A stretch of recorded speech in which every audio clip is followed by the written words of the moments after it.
I am a handmaiden at the service of superiors, she continued, and my special talent is to encourage talent. In my own small way, I have been called to a vocation of education, and here I make my little contributions to history. Now, to be specific, I want you to consider your futures. I would like to name you, to baptize you, as it were, as a trio of adepts. In the long run, I would like to assign you behind-the-scenes ministerial duties in different parts of the country. I am empowered to do this, remember, by those whose bootstraps I am not worthy to lick. But she looked smug, as if she thought herself quite worthy enough indeed of attention from these mysterious forces. Let us say you will be secret partners of the highest level of government. You will be anonymous ambassadors of peace, helping to restrain the unruly element among our less civilized populations. Nothing is decided yet, of course, and you do have a say in the matter. Say to me, and not to each other nor anyone else as the spell goes, but I would like you to think about it. I need eventually to place an adept in Gillikin somewhere. Miss Glinda, with your middle-range social position and your transparent ambitions, you can slime your way into ballrooms of Margreaves and still be at home in the pigsties. Oh, don't squirm so. Your good blood is only on one side, and it's not a terribly refined strain anyway. The adept of Gillikin, Miss Glinda? Does it appeal? Glinda could only listen. Miss Elphaba, said Madame Marble, full of the teenage scorn of inherited position, you are nonetheless the Throp third descending, and your great-grandfather, the eminent Throp, is in his dotage.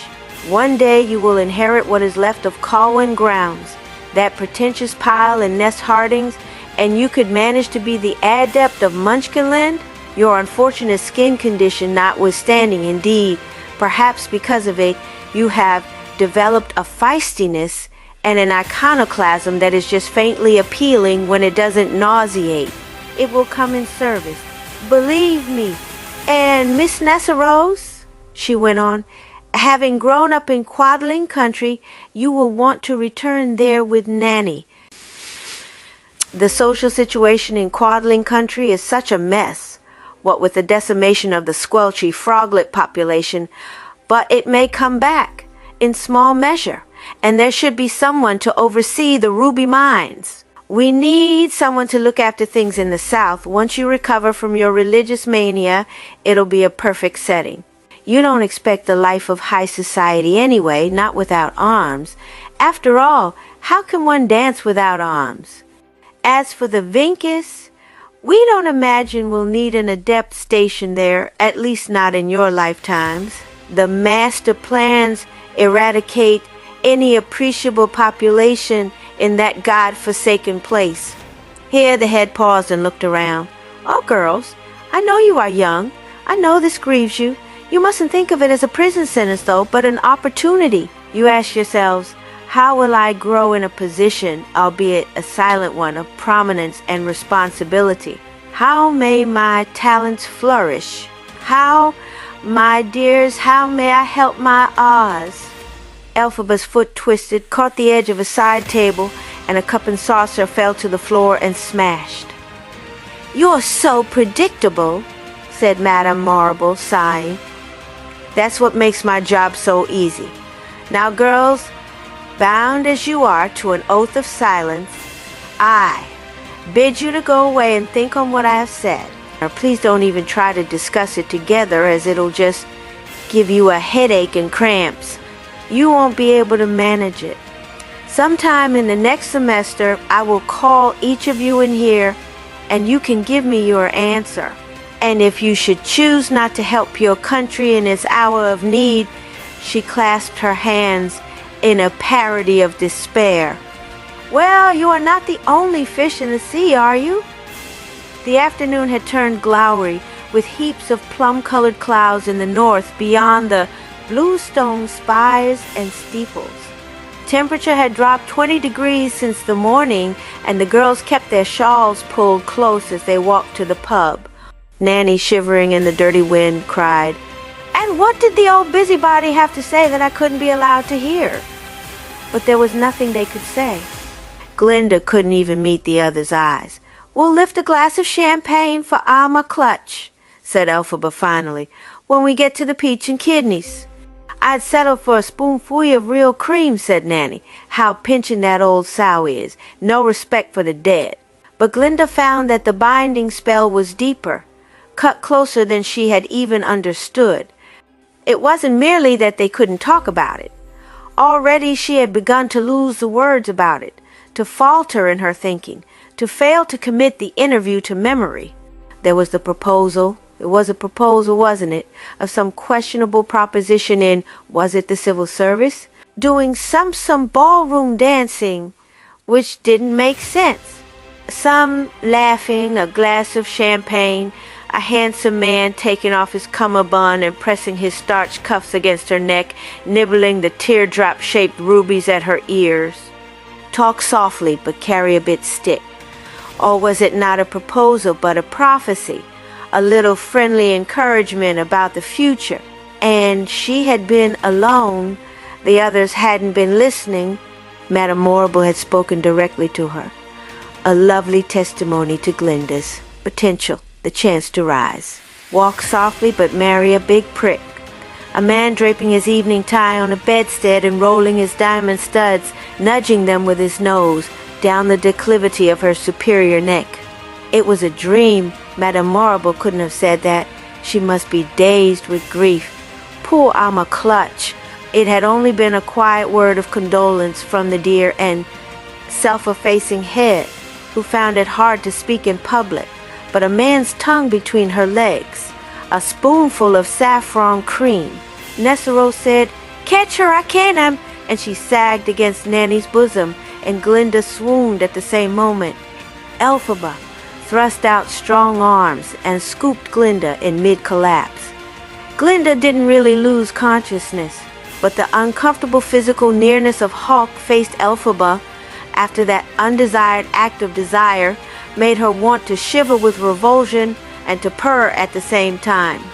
"Steady on, girl, not here," said Elphaba. "Resist, come on." Resist was just what Glinda didn't want to do. But after all, in the shadow of an apple cart, on the edge of the market where merchants were selling the last fish of the day, cheap, well, this was hardly the place. Tough skin," said Elphaba, appearing to pull words from the back of her throat. "Come on, Glinda, you've got better brains. Come on. I love you too much. Snap out of it, you idiot." "Well, really," she said as Elphaba dumped her on a heap of moldy packing straw. "No need to be so romantic about it." But she felt better, as if a wave of illness had just passed.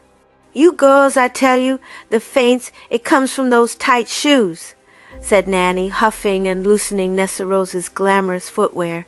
"Sensible folk wear leather or wool."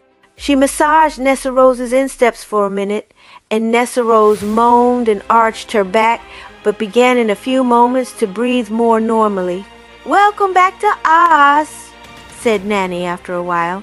"And what goodies were you all snacking on in there with the head?" "Come on, they're waiting," said Elphaba. "No sense dawdling. Anyway, I'm afraid it might rain at the Peach and Kidneys. The rest of the gang had commandeered a table in an alcove several steps above the main floor. They were well into their cups by that point in the afternoon, and it was clear tears had been shed. Avarik sat slouched against the brick wall of the student den, one arm slung around Fierro and his legs stretched out in Shin Shin's lap. Bach and Crope were arguing about something, anything, and Tibbet was singing an interminable song to Fanny, who looked as if she wanted to drive a dart into the thick of his thigh. "Ah, the ladies," slurred Avarik, and made as if to rise. They sang and chattered and ordered sandwiches, and Avarik plunked down an embarrassment of coins to demand a salver of saffron cream in a McClutch's memory. Money did wonders, and the cream was found in the larder, which gave Glinda an uneasy feeling, though she didn't know why. They spooned the airy mounds into one another's mouths, sculpted with it, mixed it in their champagne, threw it in small gobbets at one another until the manager came over and told them to get the hell out. They complied, grumbling. They didn't know it was the last time they would all be together, or they might have lingered. A brisk rain had come and gone, but the streets were still noisy with runoff, and the lamplight glistened and danced in the silvery black curvets of water caught among the cobbles. Imagining the possible brigand in the shadows or the hungry wanderer lurking nearby, they stood close together. "I've got an idea," said Avaric, putting one foot this way and the other that, as if he were as flexible as a man of straw. "Who's man enough for the philosophy club tonight?" "Oh, no you don't," said Nanny, who hadn't had that much to drink. "I want to go," whined Nesserose, swaying more than usual. "You don't even know what it is," said Bach, giggling and hiccuping. "I don't care. I don't want to leave tonight," Nesserose said. "We only have one another, and I don't want to be left out, and I don't want to go home." "Hush, Nessa, hush, hush, my pretty," said Elphaba. "That's not the place for you or me either. Come on, we're going home. Glinda, come on." "I have no now," said wide-eyed Glinda, stabbing a finger toward Elphaba. "I am me own agent. I want to go to the philosophy club and see if it's true. The rest can do what they want, but we're going home," said Elphaba. Glinda veered over toward Elphaba, who was homing in on a very uncertain-looking Buck. "Now, Buck, you don't want to go to that disgusting place, do you?" Elphaba was saying. "Come on, don't let the boys make you do something you don't want." "You don't know me," he said, appearing to address the hitching post. "Elfie, how do you know what I want? Unless I find out? "Come with us," said Fiyero to Elphaba. "Please, if we ask you politely." "I want to go too," whined Glinda. "Oh, come, Glinny Dinny," said Bob. "Maybe they'll pick us." For old time's sake, as never was. The others had awakened a slumbering cab driver and hired his services. "Bach, Glinda, Elfie, come on," Avaric called from a window. "Where's your nerve?" "Bach, think about this," Elphaba urged. "I always think I never feel I never live," he moaned. "Can't I live once in a while? Just once?" "Just because I'm not an infant, Elfie." "Not till now," said Elphaba. "Rather smarmy tonight," thought Glinda, and wrenched herself away to climb into the cab. But Elphaba grabbed her by the elbow and pivoted her around. "You can't," she whispered. "We're going to the Emerald City." "I'm going to the philosophy club with my friends." "Tonight," hissed Elphaba. "You little idiot. We have no time to waste on sex." Nanny had led Nesserose away already, and the cabbie clucked his reins and the equipage lumbered away. Glinda stumbled and said, "What did you think you were just about to say?" "To say? I already said it and I'm not saying it again," said Elphaba. "My dear, you and I are going back to Crage Hall tonight only to pack a valise. Then we're away." "But the gates will be locked. It's over the garden wall," said Elphaba, "and we're going to see the wizard come what may in hell to pay." Bulk could not believe he was heading to the philosophy club at last.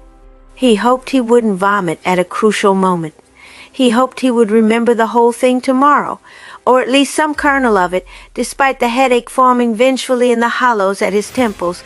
The place was discreet, though it was the best-known dive in Shiz. It hid behind a facade of paneled-up windows. A couple of apes roamed the street in front, bouncing troublemakers ahead of time. Avaric counted the party carefully as they fell from the cab. Shen, Crope, me, Bach, Kibbit, Fiyero, and Fanny. 7, boy. How'd we all fit in the cab? Could hardly fit us, I think. He paid the cabbie and tipped him in some obscure homage still to I'm a Clutch, and then pushed to the front of the silent knot of companions. "Come on, we're the right age and the right drunk," he said, and to the shadowed face at the window, 7 of us. "Good, sir." The face came forward to the glass and leered at him. "The name is Yackle, and I'm not a sir, nor am I good. What kind are you up to tonight, Master Fellow?" Speaking through the pane was a crone with random teeth and a shiny white-pink wig slipping westwards off her pearly scalp. "Kind?" said Avaric, then more bravely, "Any kind." I mean the tickets, sweetbread. Strutting and strumming on the sprung floor, or strumpeting in the old wine cellars? The works, said Averick. You understand house rules, the locked doors, the if you pay you play policy? Give us 7 and hurry up about it. We're not fools. You never are fools, said the beastly woman. Well, here you are then, and come what may, or who may. She affected a stance of virtue, like a painting of a unionist virgin saint. Enter and be saved. The door swung open, and they went down a flight of uneven brick steps. At the bottom of the flight was a dwarf in a purple burnous. He looked at their tickets and said, "Where are you soft things from? Out of town?" "We're all at the university," said Averick, a motley crew. "Well, you've 7 of diamond tickets. See here, the 7 red diamonds printed here and here," he said. "Have a drink on the house, watch the girly show, and dance a little if you want. Every hour or so I close this street door and open the next." He pointed to a huge oak door, barred with 2 monstrous timbers and iron hasps. "You all go in together, or you don't go in at all. That's the rule of the house." There was a chanteuse singing a send-up of "What is Oz Without Ozma," and teasing herself with a parrot-colored feather boa. A small hand of elves, real elves, tootled and rattled out a tinny accompaniment. Bulk had never seen an elf, even though he knew there was a colony of them not far from Rush Margins. "How weird," he said, inching forward. "They look like hairless monkeys, naked but for little red caps, and without any appreciable sex characteristics. They were as green as sin." Buck turned to say, "Look, Elfie, it's like you had a passel of babies," but he didn't see her and remembered then that she hadn't come. Nor had Glinda, apparently. Damn, they danced. The crowd was the most mixed Bach had seen in some time. There were animals, humans, dwarfs, elves, and several tick-tock things of incomplete or experimental gender.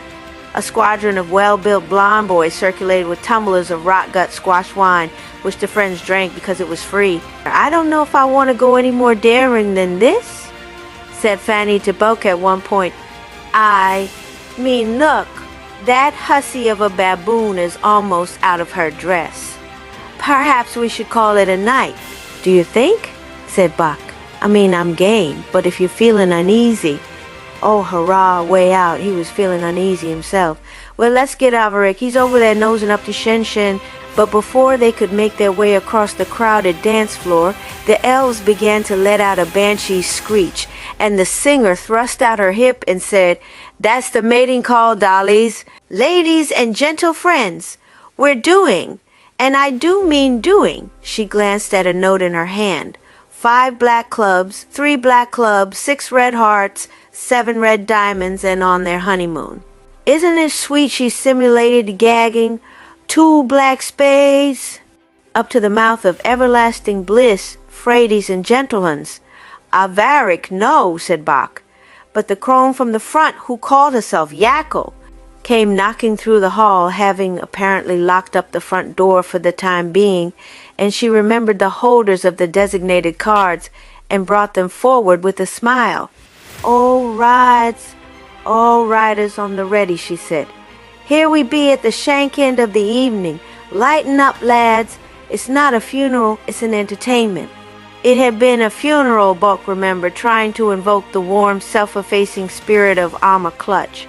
But the time to back out, if such a time existed, had passed. They were swept through the oak doors and along a slightly sloping passage whose walls were padded in red and blue velvet. A merry tune was playing farther on, a dancing, ragged melody. A smell of roasting Tim leaves sweet and softening. You could almost feel them turning up their purplish edges. Yackle led the way, and the 23 revelers processed in a confused state of apprehension, elation, and randiness. The dwarf followed behind.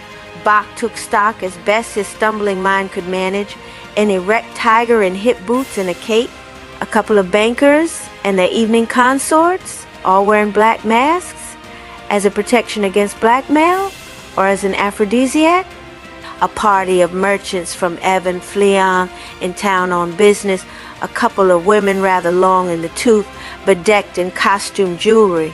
The honeymoon couple were Glicons. Bok hoped that his crowd wasn't gawping as much as the Glicons were.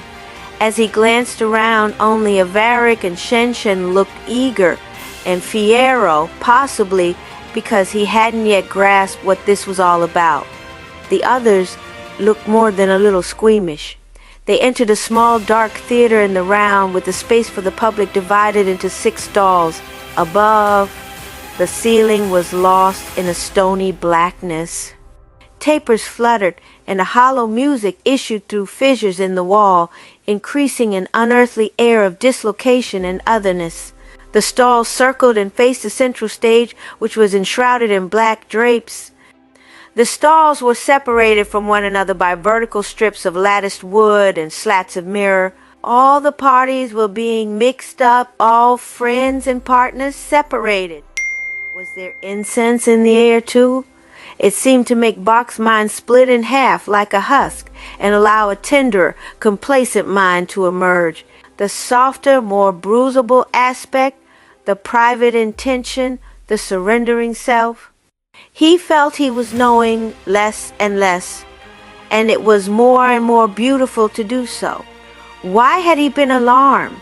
He was sitting on a stool, and around him in the stall sat, almost preternaturally near, a man in a black mask, an asp he hadn't noticed before, the tiger whose breath ran hot and meaty on his neck, a beautiful schoolgirl, or was that the bride on her honeymoon? Did the whole stall then tilt forward like a gently swung bucket? Anyway, they leaned together toward the central dais, an altar of veils and sacrifices. Bok loosened his collar and then his belt, felt the gingery appetite between heart and stomach and the resulting stiffening apparatus below that. The music of pipes and whistles was slowing. Or was it that as he watched and waited and breathed so slowly that the secret area inside himself uncloaked itself, where nothing mattered? The dwarf, in a darker hood now, appeared on the stage. He could see from his vantage point into all the stalls, but the revelers in separate stalls couldn't see one another. The dwarf leaned and reached a hand here, there, welcoming, beckoning. He encouraged from one stall the figure of a woman, from another a man. Was it Tibbet? And from the stall where Bok sat, he gestured to the tiger. Bok felt only faintly sorry not to be chosen himself as he watched the dwarf pass a smoking vial beneath the nostrils of the 3 acolytes and help them to remove their clothes. There were shackles and a tray of scented oils and emollients and a chest whose contents were still in shadow. The dwarf bound black blindfolds around the heads of the scholars. The tiger was pacing on all fours and growling softly, tossing his head back and forth in distress or excitement. Tibbet, for it was he, though nearly out of consciousness, was made to lie on his back on the floor of the stage. The tiger strode over him and stood still while the dwarf and his assistants lifted Tibbet and tied his wrists together around the tiger's chest and his ankles around the tiger's pelvis. So Tibbet hung beneath the tiger's belly like a trussed pig, his face lost in the tiger's chest hair. The woman was set on a sloping stool, almost like a huge tilting bowl, and the dwarf tucked something aromatic and runny up in the shadowy regions. Then the dwarf pointed to Tibbet, who was beginning to twist and moan into the tiger's chest. "Let X be the unknown god," said the dwarf, poking Tibbet in the ribs. The dwarf then slapped the tiger on his flank with a riding crop, and the tiger strained forward, positioning his head between the woman's legs. "Let I be the dragon of time in its cave," said the dwarf, hitting the tiger again, as he laced the woman into the half-shell, stroking her nipples with a glowing salve. He handed her a riding crop with which she could lash at the tiger's flanks and face.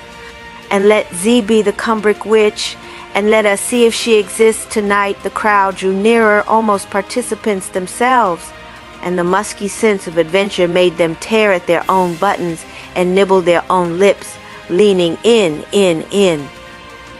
Such are the variables in our equation, said the dwarf as the room darkened even further. So now, let the true clandestine study of knowledge begin.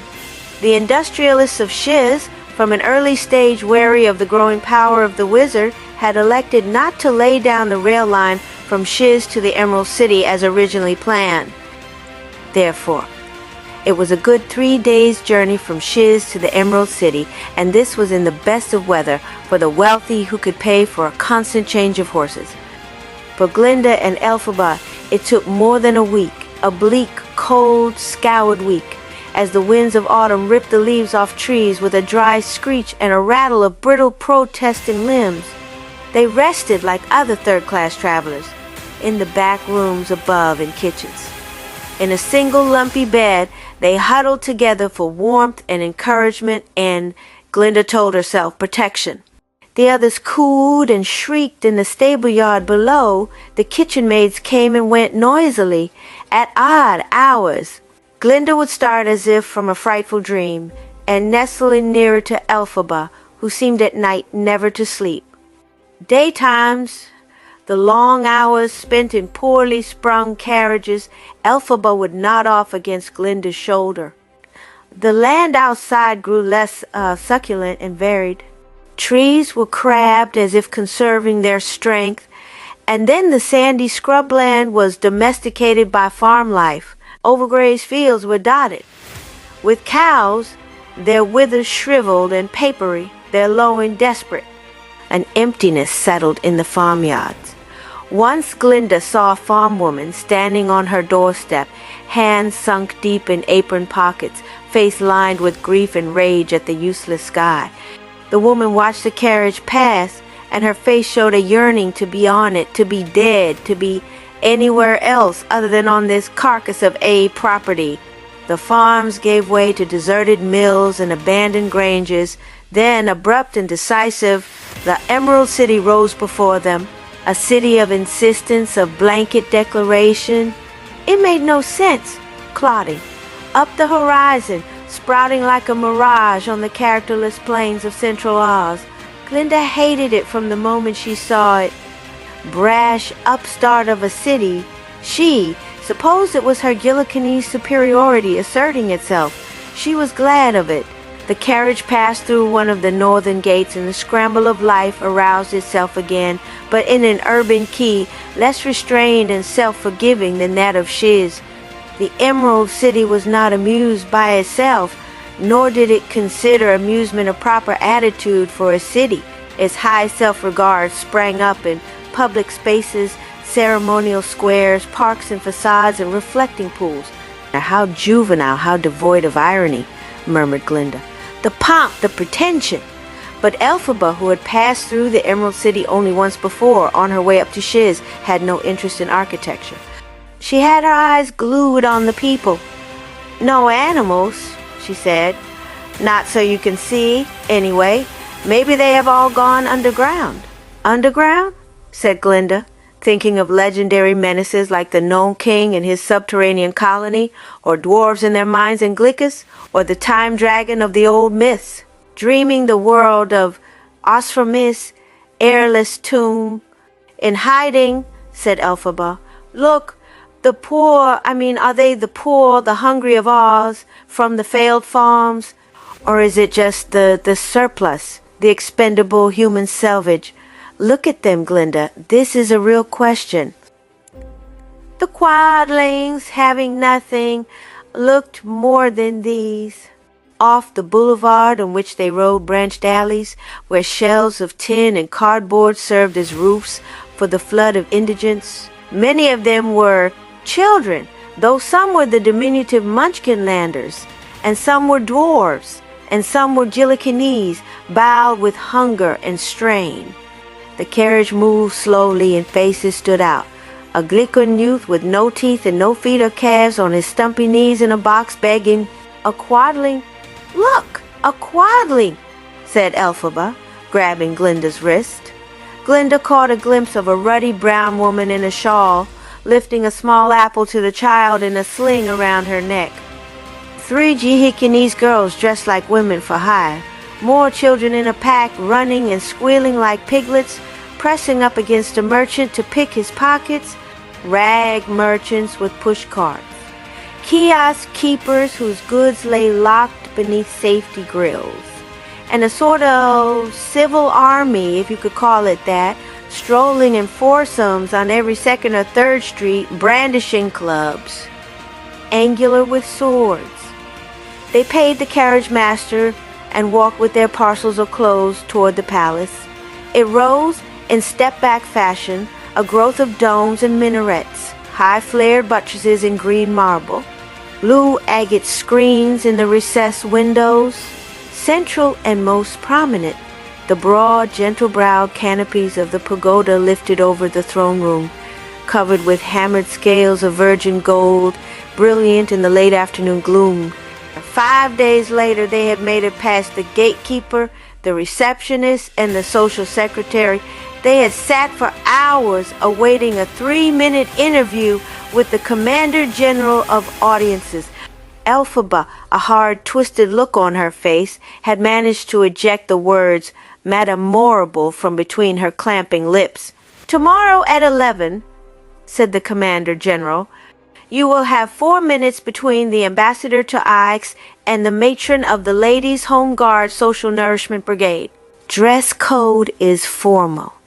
He handed them a card of regulations that, being unequipped with courtly dress, they were obliged to ignore. At 3 the following afternoon, everything running late, the ambassador to Aix left the throne room looking agitated and splenetic.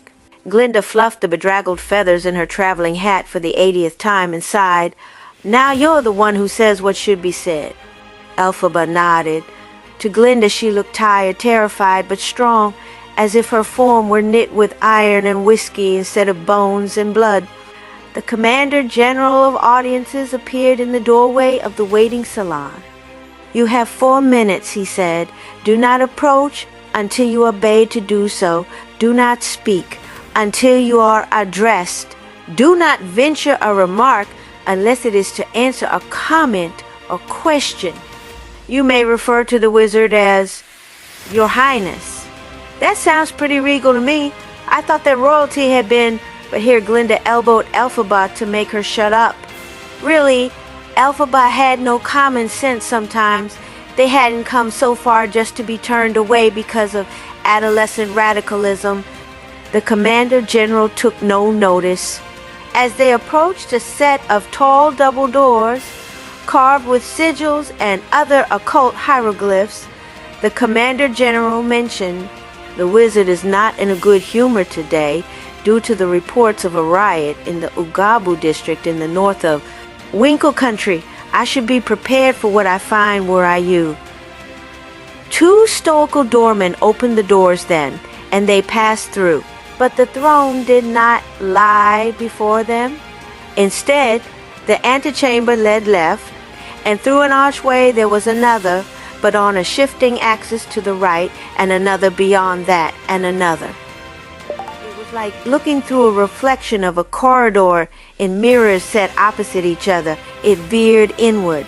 Or, thought Glinda, like processing through the narrowing, deviating chambers of a nautilus. They made a circuit through 8 or 10 salons, each slightly smaller than the other, each steeped in a curdled light that fell from leaded panes above. At last the antechambers concluded at an archway into a cavernous circular hall, higher than it was wide and dark as a chapel. Antique wrought iron stands held ziggurats of molded beeswax burning with a multitude of wicks, and the air was close and slightly flowery.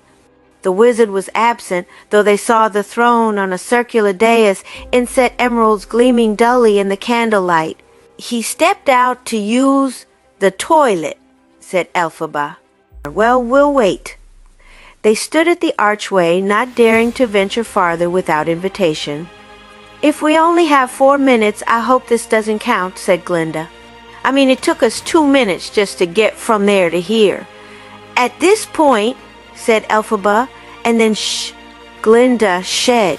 She didn't think she heard anything, then she wasn't sure. There was no change that she could identify in the gloom, but Elphaba looked like a pointer on alert. Her chin was out, her nose high and nostrils flared, her dark eyes squinting and widening.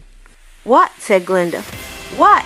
The sound of Glinda heard no sounds, unless it was the hot air lifting from the flames into the chilly shadows between dark rafters. Or was it the rustle of silk robes? Was the wizard approaching? She looked this way and that. No, there was a rustle, a sort of hiss, as of bacon rashers in a skillet.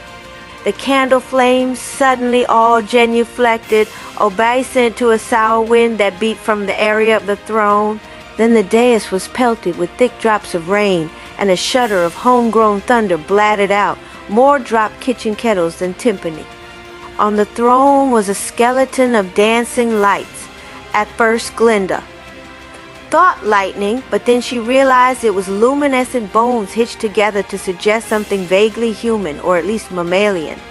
The ribcage flexed open like two fretted hands, and a voice spoke in the storm, not from the skull, but from the dark eye of the storm, where the heart of the lightning creature should be, in the tabernacle of the ribcage. "I am Oz, the great and terrible," it said, and shook the room with its related weather. "Who are you?" Glinda glanced at Elphaba.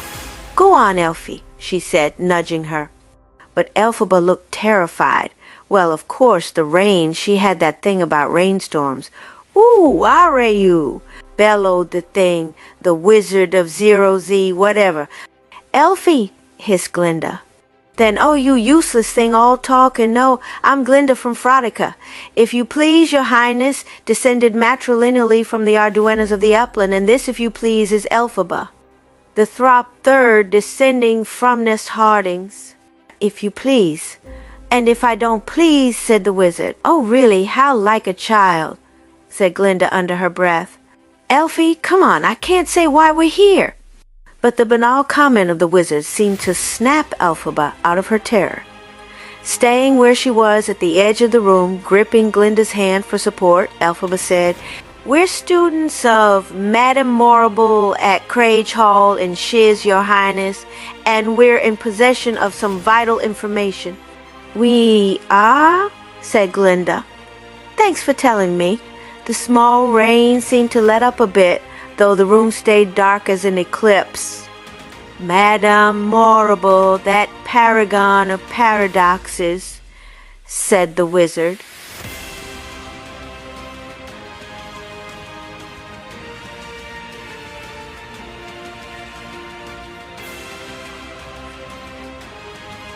Vital information of her, I wonder. "No," said Elphaba. "That is, it is not for us to interpret what we hear.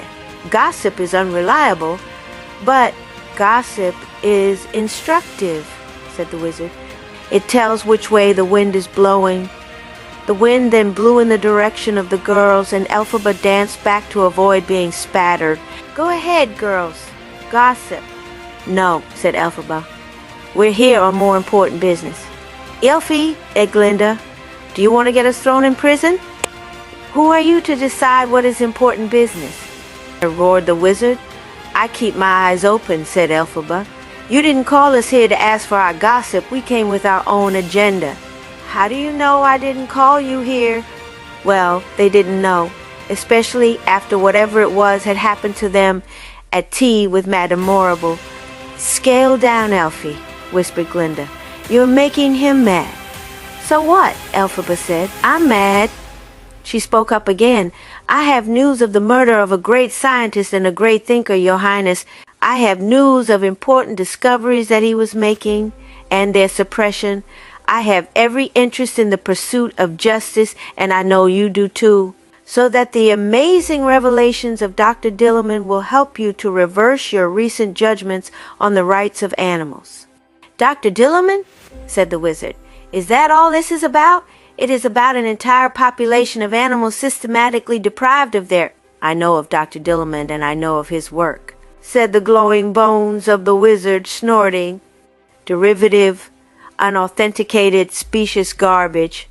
what you'd expect of an academic animal, predicated on shaky political notions, empiricism, quackery, tomfoolery, cant, rant, and rhetoric. Were you taken in perhaps by his enthusiasm?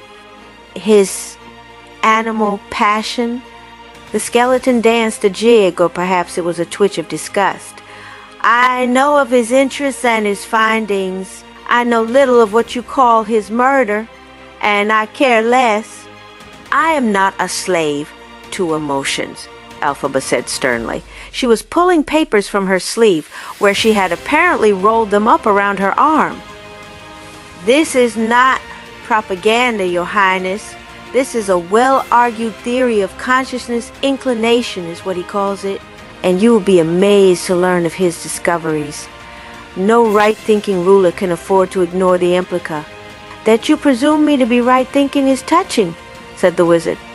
You may drop the things where you stand, unless you prefer to approach. The lightning marionette grinned and stretched out its arms. My pet? Elphaba dropped the papers. Good, my lord, she said in a piercing, pretentious voice. I shall take you to be right-thinking, for did I not, I should be obliged to join an army against you.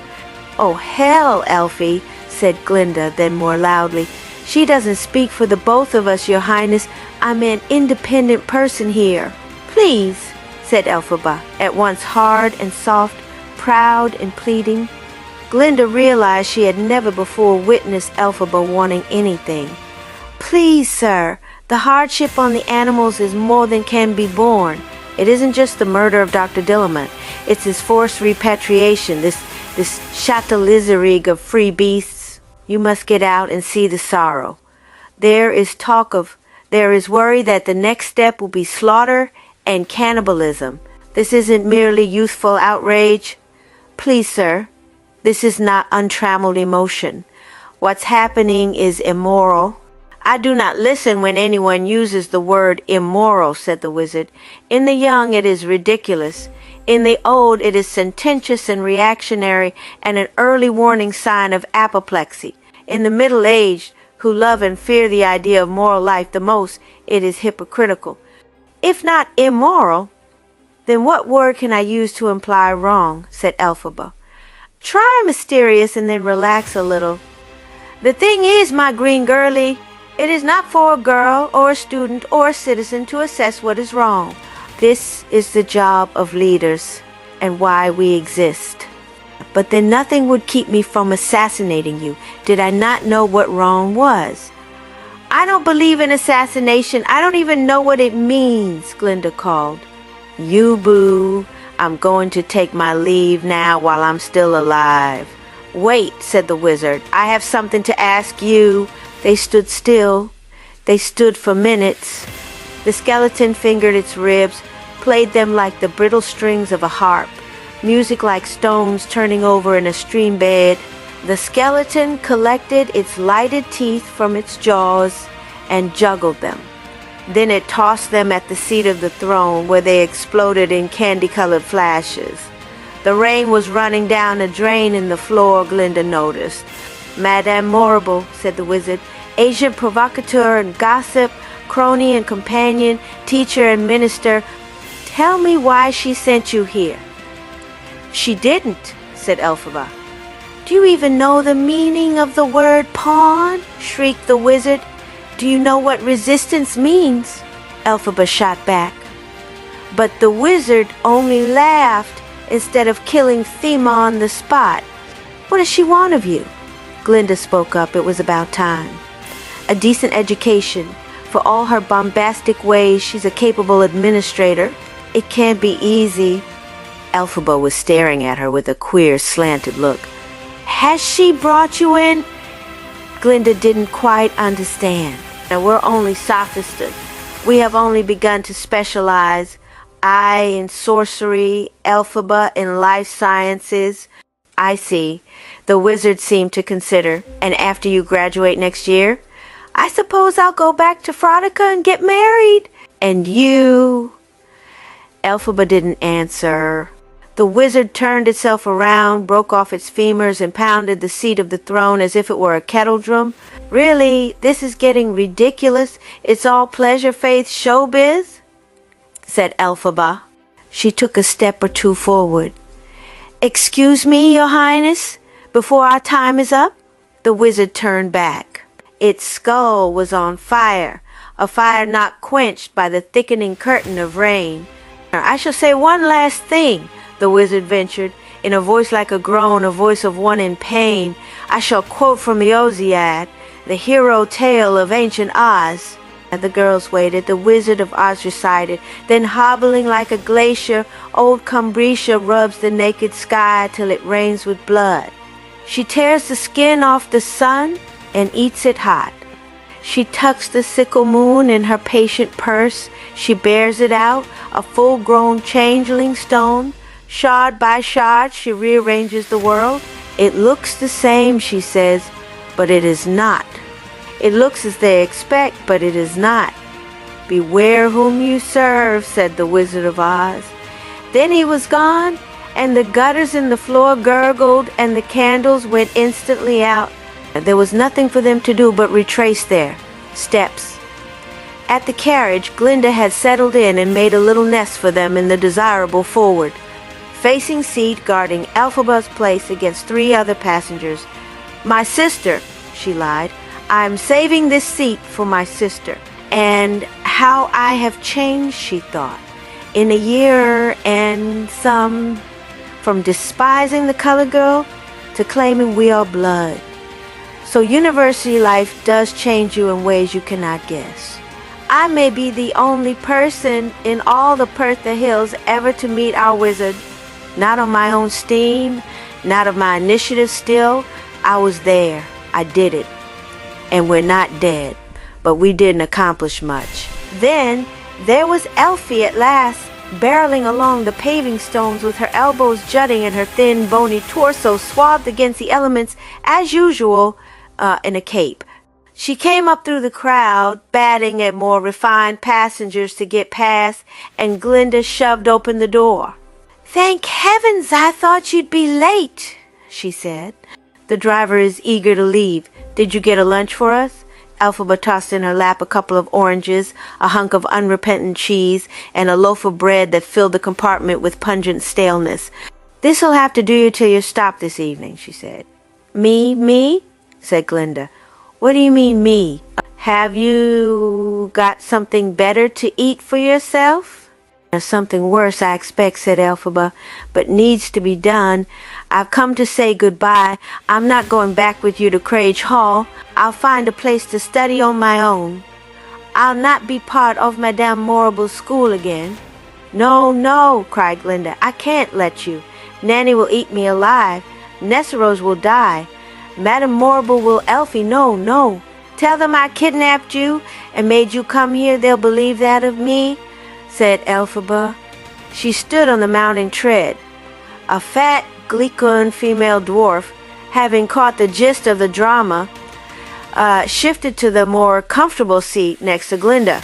They needn't look for me, Glinda, for I'm not going to be findable. I'm going down. Down where? Back to Quadling country? That would be telling, Elphaba said, but I won't lie to you, my dear. No need to lie. I don't know yet where I'm going. I haven't decided, so I wouldn't have to lie. Elphie, get in this cab. Don't be a fool, Glinda cried. The driver was adjusting the reins and yelling at Elphaba to sod off. You'll be all right, Elphaba said. Now you're a seasoned traveler. This is just the return leg of a voyage you already know. She put her face against Glinda's and kissed her. Hold out if you can, she murmured, and kissed her again. Hold out, my sweet. The driver clucked the reins and pitched a cry to leave. Glinda craned her head to see Elphaba drift back into the crowds. For all her singularity of complexion, it was astounding how quickly she became camouflaged in the ragamuffin variety of street life in the Emerald City. Or maybe it was foolish tears blurring Glinda's vision. Elphaba hadn't cried, of course. Her head had turned away quickly as she stepped down, not to hide her tears, but to soften the fact of their absence. But the sting to Glinda was real. Wicked the Life and Times of the Wicked, Witch of the West, Book 3, City of Emeralds. On a clammy late summer evening about 3 years after graduating from Shiz University, Fiyero stopped at the Unionist Chapel in St. Glinda's Square to pass some time before meeting a fellow countryman at the opera. Fiyero hadn't taken to Unionism as a student, but he had developed an eye for frescoes that often adorned the cubbyholes of older chapels. He was hoping to find a portrait of St. Glinda. He had not seen Glinda of the Arduenas of the Uplands since her graduation. She had finished a year before he did. But he hoped it wouldn't be sacrilegious to light a charm wax candle in front of St. Glinda's likeness and to think of her namesake. A service was ending, and the congregation of sensitive adolescent boys and black-scarfed grandmothers drifted slowly out. Fiyero waited until the lyre player in the nave had finished fingering a tricky diminuet. Then he approached her. "Do forgive me, I'm a visitor from the West." Well, obviously, with his rich ochre skin color and tribal markings, I don't see a sexton, a verger, sacristan, whatever the word is, nor can I find a pamphlet to tell me I was looking to find an icon of St. Glinda. Her face remained grave. "You'll be lucky if it hasn't been papered over with a poster of our glorious wizard. I'm an itinerant musician, only through this way once in a while, but I think you might look in the last aisle. There's an oratory to St. Glinda, or used to be. Good luck." Locating it, a tomb-like space with an archer's slit, instead of a true window, Fiyero saw, lit by a pinkish sanctuary light, a smoky image of the saint leaning a bit to the right. The portrait was merely sentimental and not robustly primitive, a disappointment. Water damage had made great white stains like laundry soap mistakes on the saint's holy garments. He couldn't remember her particular legend, nor the uplifting way that she had gagged on death for the sake of her soul and for the edification of her admirers. But then he saw, in the underwatery shadows, that the oratory was inhabited by a penitent. The head was bowed in prayer, and he was about to move away when it struck him that he knew who it was. "Elphaba," he said. She turned her head slowly. A lace shawl dropped to her shoulders. Her hair was looped on her head and skewered with ivory hair. Corkscrews? Her eyes batted once or twice slowly, as if she were moving toward him from a great distance away. He had interrupted her at prayer. He hadn't remembered her to be religious. Maybe she didn't recognize him.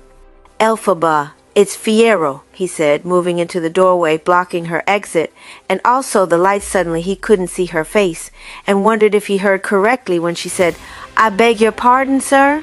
"Elphie, I'm Fiyero. We were at Shiz," he said. "My splendid Elphie, how are you?" "Sir, I believe you are mistaking me for someone else," she said in Elphaba's voice. "Elphaba, the throp third descending, if I remember the nomenclature," he said, laughing stoutly. "I'm not mistaken at all. I'm Fiyero of the Arjikis." "You know me, you remember me from Dr. Nicky Dick's lectures in the life sciences." "You have confused yourself," she said. "Sir." That last word sounded a bit shirty. "Absolutely, Elphaba. Now, you don't mind if I am about my devotions in peace?" She drew her shawl up above her head and arranged it to fall about her temples. The chin in profile could slice a salami, and even in the low light he knew he wasn't wrong. "Now, what is it?" he said. "Elphie, well, Miss Elphaba, if you require, don't shab me off like this. Of course it's you. There's no disguising you. What game are you about?" She didn't answer him in words, but by telling her beads ostentatiously, she was telling him to get lost. "I'm not going," he said. "You're interrupting my meditation, sir," she said softly. "Do I have to call the verger and have you removed?" "I'll meet you outside," he said. "How long do you need to pray? Half an hour? An hour? I'll wait." In an hour, then, across the street, there's a small public fountain with some benches. I'll talk with you for 5 minutes only, and show you that you've made a mistake. Not a serious one, but increasingly annoying to me. Forgive the intrusion. In an hour, then, Elphaba. He wasn't going to let her get away with whatever game she was playing. He withdrew, however, and went to the musician at the back of the nave. Is there another exit to this building besides the main doors? He asked, over her spurts of arpeggio. It was convenient to answer him. She tucked her head and moved her eyes. Side door through to the cloister of the Monts is not open to the public, but you can get out to a servant's delivery alley through there. He lingered in the shadow of a pillar. In about 40 minutes, a cloaked figure entered the chapel and moved, hobbling with a cane, directly to the oratory Elphie occupied. He was too far away to hear if words were exchanged or anything else. Perhaps the newcomer was merely another disciple of St. Glinda and wanted solitude to pray. The figure didn't linger. It left again as quickly as its stiff joints would allow. Fiyero dropped an offering in the poor box, a note, so to avoid the clink of coin. In a quarter of the city so infested with the urban poor, his situation of comparative wealth required the penitential gift, though his motivation was characterized more by guilt than charity. Then he slipped out through the side door into an overgrown cloister garden. Some ancient women in wheelchairs were chortling at the far end and didn't notice him. He wondered if Elphaba belonged to this community of monastic nuns, monks they were called. He now remembered that they were females living in that most paradoxical of institutions, a community of hermits. Apparently, however, their vows of silence were revoked in the decay of old age. He decided that Elphaba couldn't have changed that much in 5 years. So he let himself out the servants' entrance into an alleyway. 3 minutes passed and Elphaba emerged from the same servants' entrance as he had suspected she would. She was intent on avoiding him. Why? The last he had seen of her, he remembered at WDLL, was the day of Alma Clutch's funeral and the drunken party at the pub. She had fled to the Emerald City on some obscure mission, never to return, while he had been dragged off to the eye-opening joys and terrors of the Philosophy Club. Rumor held that the great-grandfather, the eminent Throp, had engaged agents to look for her in Shiz in the Emerald City. From Elphaba herself, there was never a postcard, never a message, never a clue. Nessa Rose had been inconsolable at first, and then grew to resent her sisters putting her through this pain of separation. Nessa had lost herself deeper in religion to the point where her friends had begun to avoid her. Tomorrow Fiyero would make his apologies for missing the opera and standing up his business colleague. Tonight he would not lose Elphaba. As she hurried through the streets, checking over her shoulder more than once, he thought, if you were trying to lose someone, if you did think someone was on your trail, this is the time of day to do it, not because of shadows, but because of light. Elphaba kept turning corners into the summer sun that, setting, was bowling blinding shafts of light along side streets, through arcades, over the walls of gardens. But he had had many years of practice at stalking animals under similar conditions. Nowhere in 0Z was the sun as much an adversary as in the 1,000-year grasslands. He knew to squint his eyes and follow the persistence of motion and forget about identifying by shape. He also knew how to duck sideways without tipping over or losing his balance, how to crouch suddenly, how to look for other clues that the prey had begun to move again, the startled birds, the change in sound, the disrupted wind. She could not lose him, and she could not know he was on her trail. So he wound halfway across the city, from the elegant city center to the low-rent warehouse district, in whose shadowy doorways the destitute made their malodorous homes. Within spitting distance of an army barracks, Elphaba stopped before a boarded-up corn exchange, ferreted a key from some inner pocket, and opened the door. He catered from a short distance in an ordinary voice, "Faba." Even in the act of turning, she caught herself and tried to rearrange her expression, but it was too late.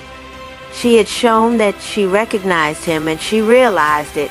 His foot was blocking the way before she could slam the heavy door shut. "Are you in trouble?"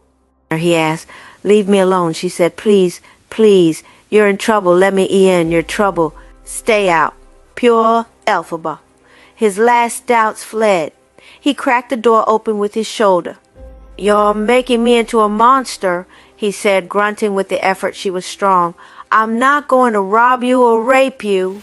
I just won't be ignored like that." "Why?"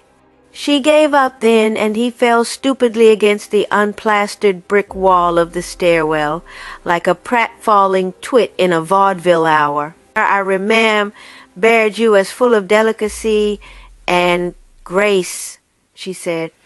"Did you catch something by accident, or did you study awkwardness?" "Come on," he said. "You force someone to behave like a clumping bore. You give them no choice. Don't be so surprised. I can still manage grace. I can do delicacy. Half a minute." "Shiz got to you," she said, eyebrows up, but mockingly. She wasn't really surprised. "Listen to those graduate school affectations. Where's the native boy reeking that appealing naivete like a well-chosen musk?" "You're looking well, too," he said, a bit hurt. "Do you live in this stairwell, or are we going someplace even a little bit homey?" She cursed and mounted the stairs. They were covered with mouse turds and scraps of packing straw. A soupy evening light seeped in the grimy gray glass windows. At a bend in the stairs, a white cat was waiting, haughty and disaffected like all its kin. "Malky, Malky, meow, meow," said Elphaba as she passed it, and it deigned to follow her up to the pointy arched doorway at the top of the stairs. "You're familiar?" said Fiyero. "Oh, that's rich," said Elphaba. "Well, I'd as soon be thought a witch as anything else." "Why not? Here, Malky, some milk." The room was large and seemed only casually arranged for dwelling.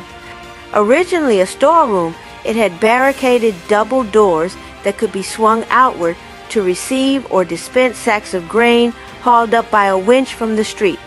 The only natural light fell in through a couple of cracked panes of glass in a skylight open 4 or 5 inches. Pigeon feathers and white and bloody flux on the floor below. 8 or 10 crates in a circle as if for sitting. A bedroll, clothes folded on a trunk, some odd feathers, bits of bones, strung teeth, and a whizzing dodo claw. Brown and twisted like beef jerky, these were hung on nails pounded into the wall and arranged for art or for a spell. A sallow wood table, a nice piece of furniture that, whose 3 arching legs tapered down into elegantly carved doe's hooves. A few tin plates, red with white speckles, some food wrapped in cloth and cord. A pile of books at the bedside, a cat toy tied to a string. Most effectively and gruesomely, the skull of an elephant hung on a rafter, and a bouquet of dried, creamy pink roses emerged from the central hole in the hull of its cranium. Like the exploding brains of a dying animal, he couldn't help thinking.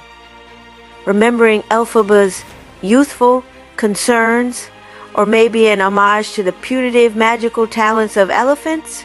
Below it hung a crude glass oval, scratched and chipped, used as a looking glass, perhaps, though its reflective qualities appeared unreliable.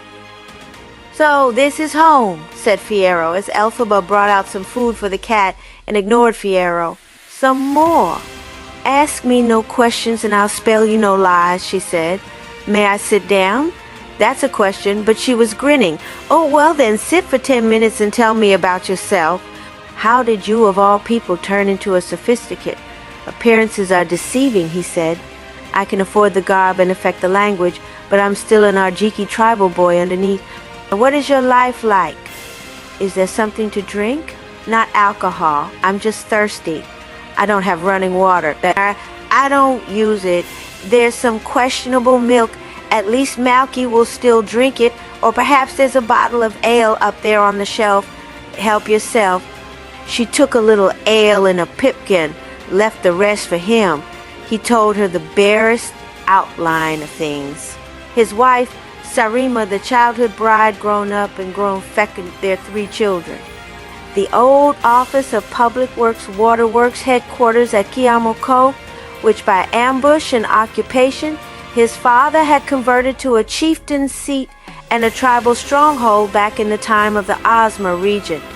The dizzying schizoid life of moving every year from the 1,000-year grasslands in the spring and summer, where the clan hunted and feasted, to a more settled autumn and winter at Kiamoko.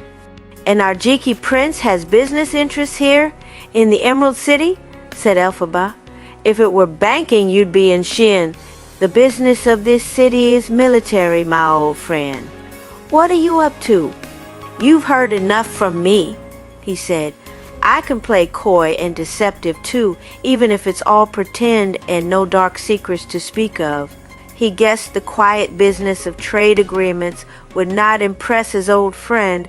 He was embarrassed his affairs weren't more audacious or thrilling.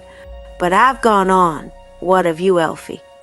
She wouldn't say anything for a few minutes. She unrolled some dried sausage and some graying bread and found a couple of oranges and a lemon and put them unceremoniously on the table. In the mothy atmosphere, she looked more like a shadow than a person.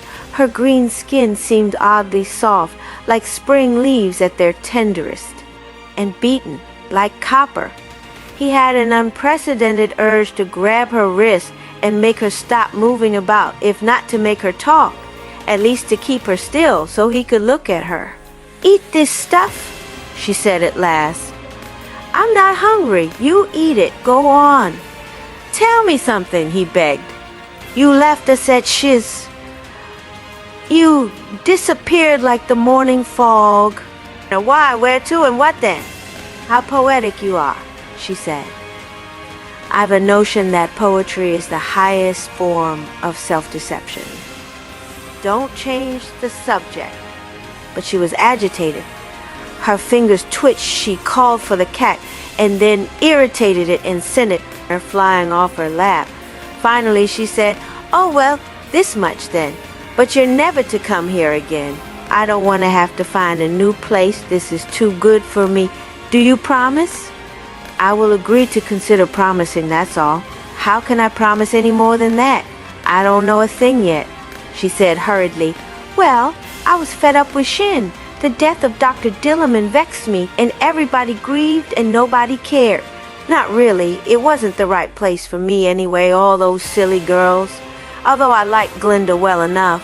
How is she anyway? I'm not in touch. I keep expecting to run into her at some palace reception or other. I hear through the grapevine that she married a Paltos baronet. Elphaba looked annoyed and her back stiffened. Only a baronet, not a baron or a viscount at least? What a disappointment. Her early promise was never to pan out then. Meant as a joke, her remark was stiff and unfunny. Is she a mother? I don't know. I'm asking the questions now, remember? Yes. But palace receptions, she said. Are you in cahoots with our glorious wizard? I hear he's mostly gone reclusive. I've never met him, Fierro said. He shows up at the opera and listens behind a portable screen. At his own formal dinners, he dines apart in an adjoining chamber behind a carved marble grill. I've seen a profile of a stately man walking along a promenade. If that's even the wizard, that's all I've met of him. But you, why did you cut us all off? I loved you too much to keep in touch. What does that mean? Don't ask me, she said, thrashing a bit, her arms like oars rowing in the blue summer evening lightlessness. Yes, I am asking. Have you lived here ever since? For 5 years? Do you study? Do you work? He rubbed his bare forearms as he tried to guess about her. What would she be up to? Are you associated with the Animal Relief League? Or one of those defiant little humanitarian organizations? I never use the words humanist or humanitarian, as it seems to me that to be human is to be capable of the most heinous crimes in nature. Now you're evading again. That's my job, she said. There, that's a clue for you, dear Fierro. Amplified. I went underground, she said softly, and I am still underground. You're the first one to crack my anonymity since I said goodbye to Glinda 5 years ago. So you now know why I can't say any more, or why you can't see me again.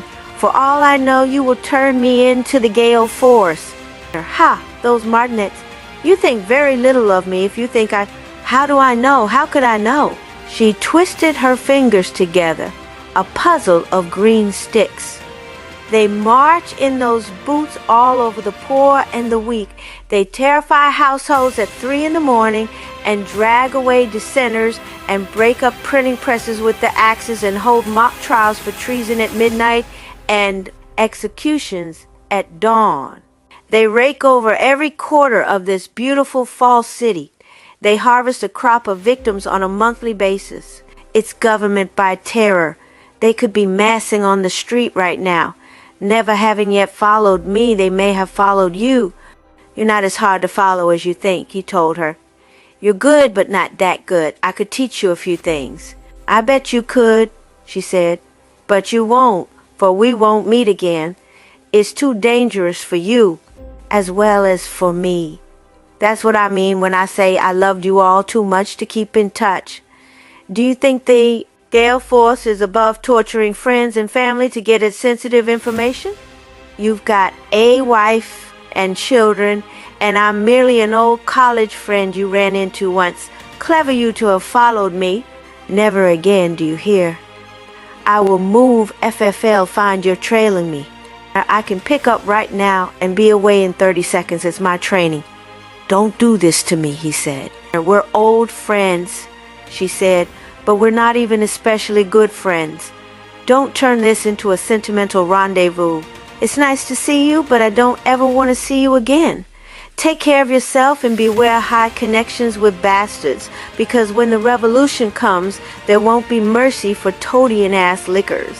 At what? 23 years old, you're playing the Lady Rebel, he said. It's not becoming. It's unbecoming, she agreed. A perfect word for my new life. Unbecoming. I who have always been unbecoming and becoming though I point out you are the same age as I, prancing about as a prince. But have you eaten enough? We have to say goodbye now. We don't, he said firmly. He wanted to take her hands in his. He didn't remember that he'd ever touched her before. He corrected himself. He knew he never had. It was almost as if she could read his mind. You know who you are, she said, but you don't know who I am. You can't, you can't, and you can't. It's not allowed for one, and you're not. Capable for the other.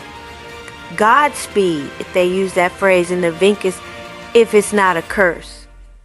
Godspeed, Fierro. She handed him his opera cape and held out her hand to shake his. He grabbed her hand and looked up into her face, which just for a second had fallen open. What he saw there made him chill and hot flash in dizzying simultaneity with the shape and scale of its need. What do you hear of Bulk? She asked, the next time they met. You just won't answer me anything about yourself, will you? He said. He was lounging with his feet up on her table.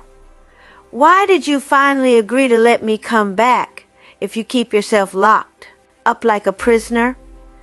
I rather like Buck, that's all. She grinned.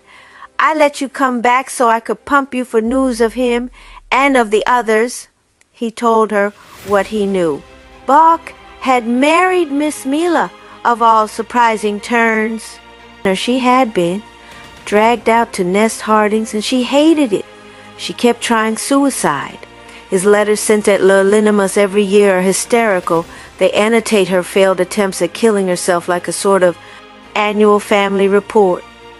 It makes me wonder, in the same circumstances, what my mother must have gone through, said Elphaba. The privileged childhood in the big home of the ascendancy then the rude shock of a hard life out there in nowhere land. In Mama's case, from Colwyn grounds to rush margins, then the quadling lowlands. It's actually a penance of the most severe sort. Like mother, like daughter, said Fiyero. Haven't you left a certain amount of privilege yourself to live here like a snail? Hidden and private? I remember the first time I saw you, she said, shaking drops of vinegar over the roots and vegetables she was preparing for a supper. It was in that lecture hall of what's his name, Dr. Nikidik, said Fiyero. He blushed. You had those beautiful markings on your face. I'd never seen such before. Did you plan that entrance to win your way into our hearts? On my honor, could I have done anything else, I would have. I was both mortified and terrified. Do you know, I thought those enchanted antlers were going to kill me? And it was prancing. Crope and Fibberty Tibbet who saved me. Crope and Tibbet, Tibbet and Crope. I'd forgotten all about them. How are they? Tibbet was never the same after that escapade at the Philosophy Club. Crope, I think, entered an arts auction house and still fits around with the theatrical set. I see him from time to time at occasions. We don't speak. My, you're disapproving, she laughed. Of course, being as prurient as the next creature, I always wondered what the Philosophy Club had turned out to be like. You know, in another life I'd like to see Themel again, and Glinda, dear Glinda, and even nasty Averic. What of him? Averic I do speak to.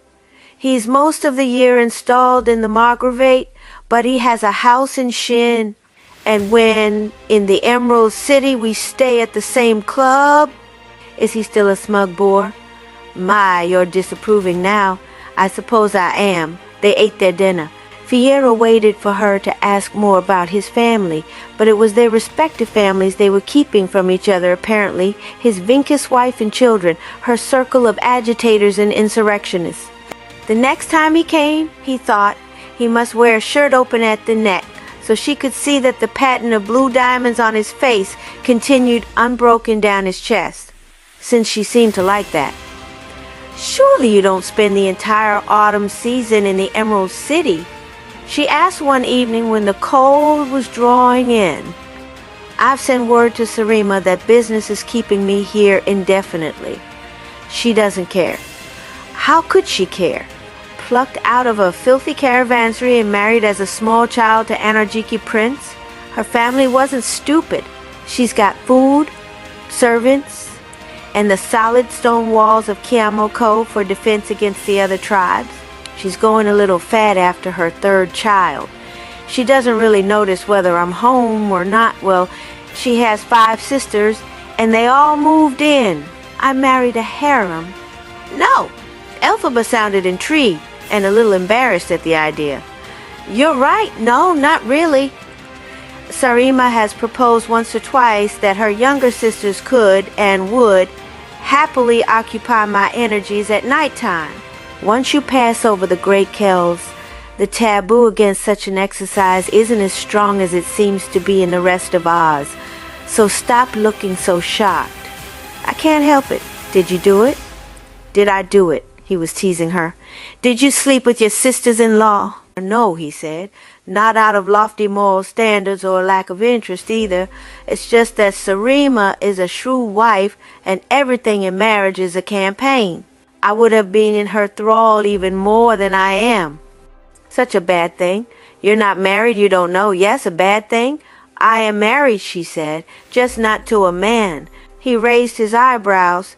She put her hands to her face. He'd never seen her look like that. Her words had shocked herself. She had to turn her head away for an instant, clear her throat, blow her nose. Oh, damn, tears. They burn like fire, she cried suddenly in a fury, and ran for an old blanket to dab her eyes before the salty wetness could run down her cheeks. She stood bent over like an old woman, one arm in the counter, the blanket falling from her face to the floor. Elfie, Elfie, he said, horrified, and lurched after her and put his arms around her. The blanket hung between them, chin to anide, but seemed about to burst into flame itself, or roses, or a fountain of champagne and incense. Odd how the richest images bloomed in the mind when the body itself was most alert. "No," she cried. "No, no, I'm not a harem, I'm not a woman, I'm not a person, no." But her arms wheeled of their own accord like windmill sails, like those magic antlers, not to kill him, but to pin him with love, to mount him against the wall. Malky, with a rare display of discretion, climbed to the windowsill and looked away from them. They conducted their love affair in the room above the abandoned corn exchange as the autumn weather came lop-leggedly in from the east, now a warm day, now a sunny one, now 4 days of cold winds and thin rain. There were long days in a row when they couldn't meet. "I have business, I have work, trust me, or I shall disappear on you," she said. "I shall write to Glinda and ask her to share the spell on how to go up in a puff of smoke. I am teasing, but I mean it, Fiyero. Fiyero Faye," he wrote, "in the flour that spilled when she rolled out a pie crust." Faye, she had whispered, as if even to keep it from the cat, was her code name. No one in the cell could know one another's real names. She would not let him see her naked in the light, but since he also was not allowed to visit during the day, this was hardly a problem. She waited for him on the appointed evenings, sitting naked under the blanket, reading essays on political theory or moral philosophy. "I don't know that I understand them. I read them as poetry," she once admitted. "I like the sound of the words, but I don't ever really expect my slow, slanted impression of the world to change by what I read." "Is it changing by how you live?" he asked, turning down the light and slipping her out of his clothes. "You think all this is new to me?" she said, sighing. "You think I am such a virgin." "You didn't bleed the first time," he observed. "And so what's to think about?" "I know what you think," she said, "but how experienced are you, Lord Safiero, Arjiki Prince of Kiamoko, mightiest stalker of the 1,000-year grasslands, chiefest chieftain in the great Kells?" "I am putty in your hands," he said truthfully. "I married a child bride, and to preserve my power, I haven't been unfaithful. Until now." "You are not like her," he said. "Now, you don't feel like her. It doesn't feel the same. You're more secret." "I don't exist," she said, "so you're still not being unfaithful either." "Let's not be unfaithful right now then," he said. "I can't wait," running his hands along her ribs, down the tight plane of her stomach. She always brought his hands to her thin, expressive breasts. She would not be touched below the waist by hands. They moved together, blue diamonds on a green. Feel. He didn't have enough to do during the days. Being the chieftain of the Arjiki people, he knew it was in their political interest to be tied ineluctably to the commercial hub of the Emerald City. Yet Arjiki business concerns only required Fiyero to show his face at social engagements, in board meetings and financial parlors. The rest of the time he wandered about, seeking frescoes of St. Glinda and other saints. Elphaba Fabala Elfie Faye would never tell him what she had been doing in the chapel of St. Glinda attached to the Monterey in St. Glinda Square. One day he looked up Averic, and they had lunch. Averic suggested a girly show afterward, and Fiyero begged off. Averic was opinionated, cynical, corrupt, and as good-looking as ever. There wasn't much gossip to bring back to Elphaba. The wind tore the leaves from the trees. The gale force continued to frog-march animals and collaborators out of town. Interest rates in the Gilligan banks went soaring up, good for investors, bad for those who had adjustable rate loans. Foreclosures on a lot of valuable city center properties. Too early, businesses began stringing the green and gold lights of Lalenamas, trying to woo cautious and depressed citizens into the shops.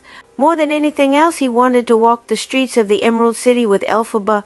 There was no more beautiful place to be in love, especially at dusk as the shop lights went on, golden against the blue-purple evening sky. He had never been in love before, he now saw. It humbled him. It scared him. He couldn't bear it when their forced absence went 4 or 5 days.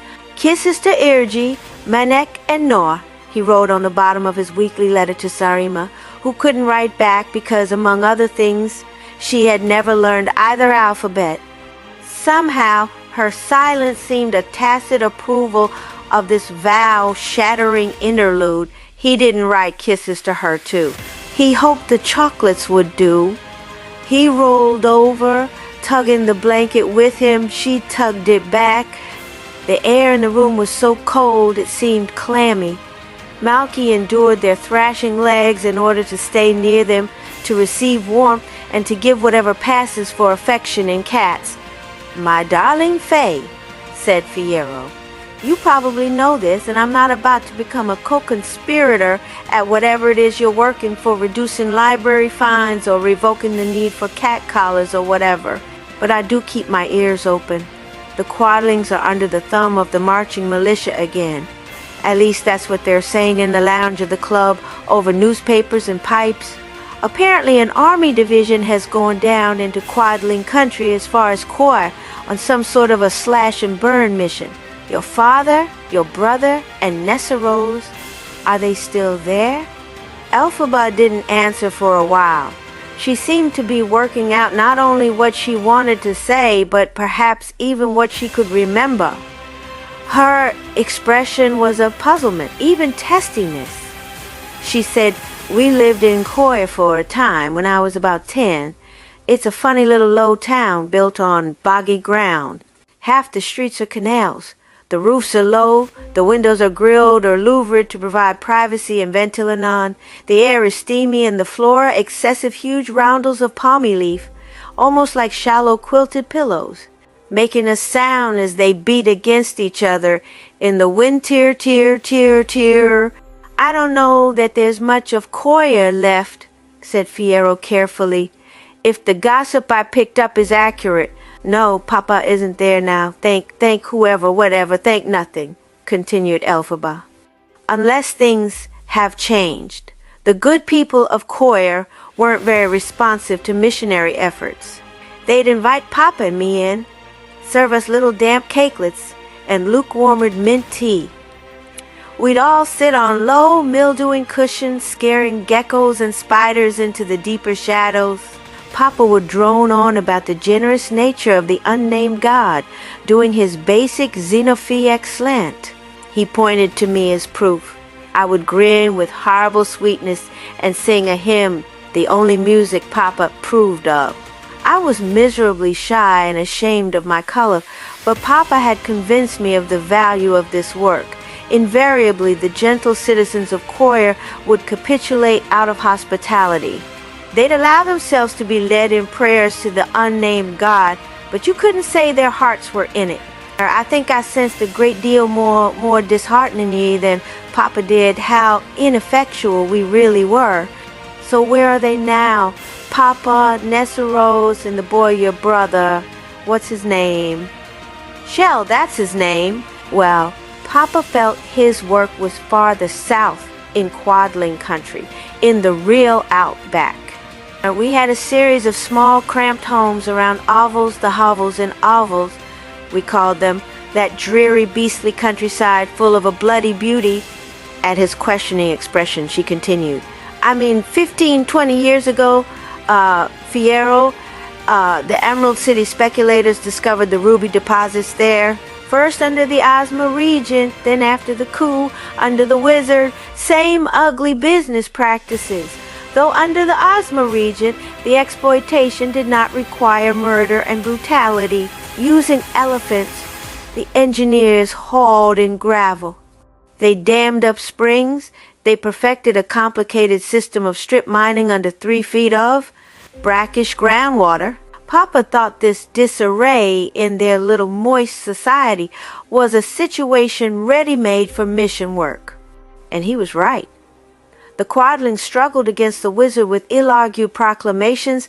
They resorted to totems, but their only military weapons were slingshots. So, they rallied around my father. He converted them. They went into the struggle with the zeal of the newly chastised. They were dispossessed and disappeared, all with the benefit of unionist grace. My, you're bitter. I was a tool. My dear father used me, and Nessero's less so because of her trouble moving. He used me as an object lesson, looking as I did, even singing as I can. They trusted him partly as a response to the freakiness of me. If the unnamed God could love me, how much more irresponsible would it be to the unadulterated them? So, my dear, you don't care where he is or what happens to him now? How can you say that? She sat up, steaming. I love the mad old tunnel vision bastard. He really believed in what he preached. He even thought that a quadling corpse found floating face up in a brackwater pond, provided it had a tattoo of conversion on it somewhere, was better off than a survivor. He felt he'd written a single ticket to the other land assembly of the unnamed God. I think he considered it work well done. And you don't. Fiyero had a fairly anemic spiritual life. He felt unqualified to voice an opinion about her father's vocation. Maybe it was work well done, she said sadly. How do I know? But not for me. Settlement by settlement we reaped converts. Settlement by settlement the Civil Engineering Corps came in to detonate the village life. There was no outcry throughout Oz proper. Nobody was listening. Who cared about the quadlings? But what brought him there in the first place? He and Mama had a friend, a quadling who died in my family home, a quadling itinerant, a glassblower. Elphaba frowned and closed her eyes and would say no more. Fiyero kissed her fingernails. He kissed the V between her thumb and forefinger. He sucked on it as if it were a lemon rind. She slipped backward to allow him greater purchase. A while later he said, But Elphie, Fabala, Faye, are you really not worried about your father and Nesseros and little Himmy, who? My father chases hopeless causes. It gives his failure at life some legitimacy. For a while he proclaimed himself a prophet of the return of the last lost tadpole of the Ozma line. That's over now, and my brother he is probably 15 by now. Look, Fiyero, how can I be worried about them and be worried about the campaign of the season too? I can't course around on that broomstick there like a storybook witch. I've chosen to go underground so that I can't worry. Besides, I know what will happen to Nesseros at least, sooner or later. What? When my great-grandfather finally pops off, she'll be the next eminent throp. You're in line, I thought. Aren't you older? I'm gone, Dean. I'm magicked away in a puff of smoke. Forget it. And you know that'll be good for Nesseros. She'll be a sort of local queen out there in Nest Hardings. She apparently did a course in sorcery, did you know? In Shin. No, I didn't. Well, bully for her. If she ever comes down off that plinth, the one that has words written on it along the edges in gold, reading most superior in moral rectitude, if she ever allows herself to be the bitch she really is, she'll be the bitch of the East. Nanny and the devoted staff at Koywin Grounds will prop her up. I thought you were fond of her. Don't you know affection when you see it? Scoffed Elphaba. I love Nessie. She's a pain in the neck. She's intolerably righteous. She's a nasty piece of work. I'm devoted to her. She'll be the eminent throp. Better she than I, said Elphaba dryly. For one thing, she has great taste in shoes. One evening through the skylight, the full moon fell heavily on Elphaba sleeping. Fiyero had awakened